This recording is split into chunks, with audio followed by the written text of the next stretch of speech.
We're good. So let's welcome Ken to do his speech.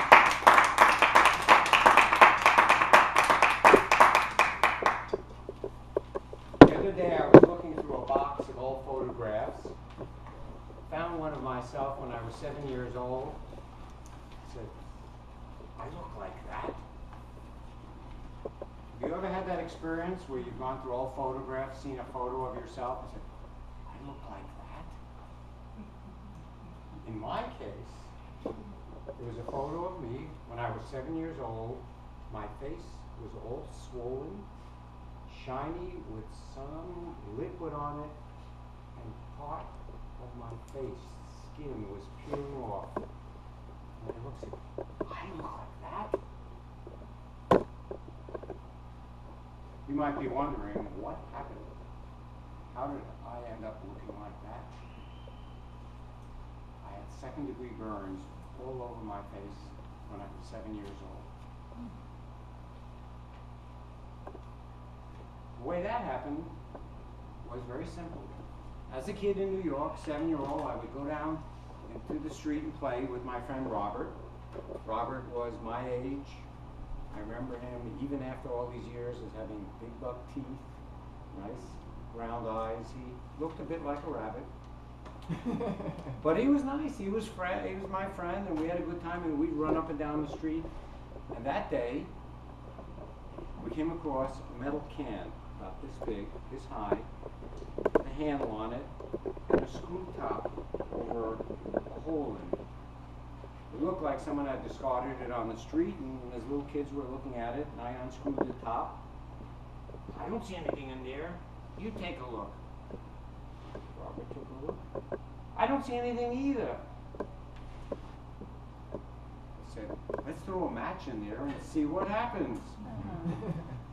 Somehow I found a match, threw it in there, and nothing happened. Now I'm kind of glad nothing happened, right? Who knows what was in there? Discarded can. Look at Robert. Take a look in there. Will you take a look in there? All right. So I bent over, looked in there, and suddenly felt my face. Something happened to my face. And I smelled what I didn't know then, but know now, was singed hair and burnt skin.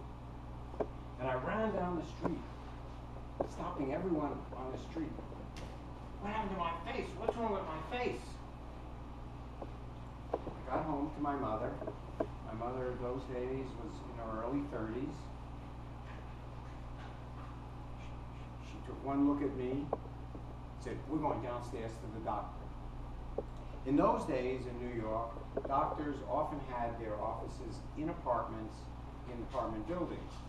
And Dr. Schechter had his office in our apartment. So we went downstairs, saw Dr. Schechter. He was an older man, white hair, I remember him, with a black suit, a little bit heavy. He took one look at me, told my mother, he has second-degree burns over his face. I'm going to give you a special salve to put on his face, but make sure he doesn't touch it, because he can get infection and be scarred. Now you can imagine how my mother felt. Her baby boy might be scarred from this burn. She took me upstairs, put the salve on. My aunt came over. My aunt was about her age, my father's sister. That was my favorite Aunt Dottie. And the two of them, for the next 2 to 3 weeks, kept me in bed, putting that salve on my face and holding my hand so I wouldn't scratch my face. Because as my face blistered up and peeled off, all I wanted to do was scratch that. It was horrible. And if you've ever had even the slightest burn, you know how that hurts? I had second-degree burns, bubbling of my face. Horribly painful. Horrible experience, but even then I knew I didn't want to be scarred. Whatever that meant, I knew it wasn't good. And they kept pulling my hands off so I wouldn't be scarred.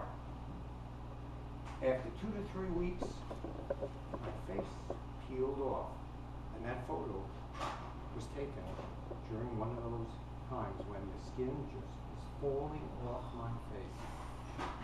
because of the burn, my face had been swollen. But after 3 weeks, my whole face had peeled off, and I was left with baby fine skin, which I must say I retain to this day.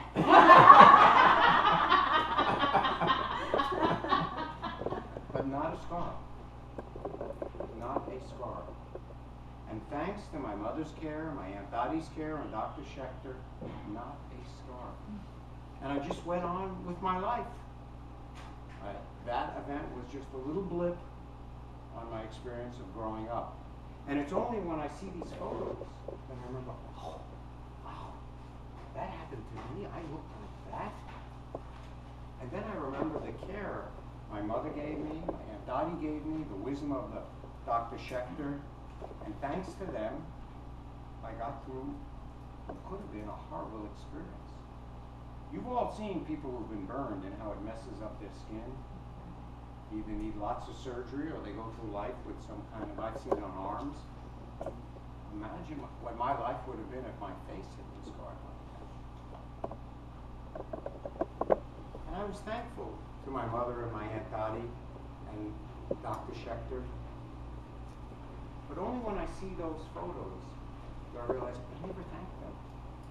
I just took it for granted. So was my mother. Of course she's going to take care of me. My Aunt Dottie, the doctor. And now it's too late to thank them. But when I see that photo, I realize, wow, what a difference they made by taking care of me.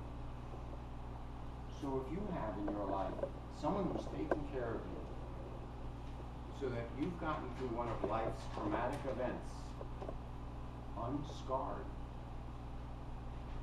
remember to thank them now, because I don't have that chance to thank my mother, my aunt, the doctor, for retaining this wonderful face.